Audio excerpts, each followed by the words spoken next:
നമുക്കിന്ന് ഗോതമ്പ് പൊടി കൊണ്ട് നല്ല ടേസ്റ്റി ആയിട്ടുള്ളൊരു അട എങ്ങനെയാണ് ചെയ്യുന്നതെന്ന് നോക്കാം. ഇതിനായിട്ട് ആദ്യം ഒരു മാവ് തയ്യാറാക്കണം. അതിന് വേണ്ടിയിട്ട് നമുക്ക് ആവശ്യത്തിനുള്ള ഗോതമ്പ് പൊടി എടുക്കാം. ഞാനിന്നിപ്പോൾ 1 കപ്പ് ഗോതമ്പ് പൊടി അളന്നെടുത്തതാണ് ഒരു ബൗളിലേക്ക് ചേർത്ത് കൊടുക്കുന്നത്. ഇനി ഇതിലേക്ക് വേണ്ടത് തേങ്ങയാണ്.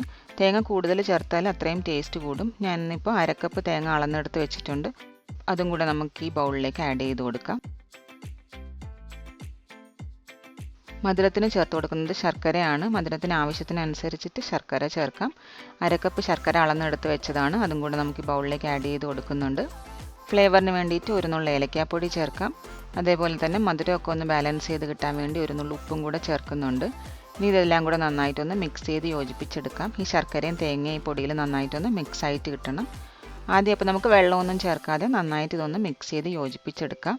ഈ പൊടിയും തേങ്ങയും ശർക്കരയൊക്കെ ഒന്ന് നന്നായിട്ട് മിക്സായി കിട്ടിയതിന് ശേഷം നമുക്കിതിലേക്ക് കുറേശ്ശെ വെള്ളം ചേർത്തതൊന്ന് മാവ് പരുവത്തിന് കുഴച്ചെടുക്കണം. നമ്മൾ സാധാരണ ചപ്പാത്തിക്കൊക്കെ കുഴയ്ക്കുന്ന പോലെ തന്നെയാണ് കുഴച്ചെടുക്കേണ്ടത്. പക്ഷെ അത്രയും കട്ടിക്ക് വേണ്ട, ഒരുവിധം ലൂസായിട്ടുള്ളൊരു മാവായിട്ടാണ് വേണ്ടത്. അപ്പോൾ ആ ഒരു പരുവത്തിന് ആവശ്യത്തിന് വെള്ളം കുറേശ്ശെ ചേർത്ത് മിക്സ് ചെയ്തെടുക്കാം. എനിക്കിപ്പം 1/4 കപ്പും അതേപോലെ തന്നെ 1 ടേബിൾ സ്പൂൺ വെള്ളവും കൂടിയാണ് ഇതിന് മൊത്തം വേണ്ടി വന്നിട്ടുള്ളത്. മാവ് ഈ ഒരു കൺസിസ്റ്റൻസിയിൽ റെഡിയാക്കി എടുത്തിട്ടുണ്ട്. ഇനി ഇത് ചുട്ടെടുക്കാം. പാൻ ഒന്ന് ചൂടായി വന്നപ്പോൾ നമുക്ക് മാവ് ഇതിലേക്ക് വെച്ച് കൊടുക്കാം. അത്യാവശ്യം വലുപ്പത്തിലാണ് ഇത് ചെയ്തെടുക്കുന്നത്. അതിനുശേഷം ഇതൊന്ന് പരത്തിയെടുക്കണം. അപ്പോൾ കൈയൊന്ന് നനച്ച് കൊടുത്തിട്ട് നന്നായിട്ട് ഇതേപോലെ പരത്തിയെടുക്കുക. ഇനി ഇങ്ങനെ ചെയ്യാൻ ബുദ്ധിമുട്ടുണ്ടെന്നുണ്ടെങ്കിൽ നമുക്ക് വാഴയിലയിൽ വേണമെങ്കിൽ ഇത് പരത്തിയിട്ട് പാനിലേക്ക് ഇട്ട് കൊടുക്കാവുന്നതാണ്. അതിനുശേഷം ഇതിന് ചുറ്റും ഒന്ന് നെയ്യ് ചേർത്ത് കൊടുക്കാം.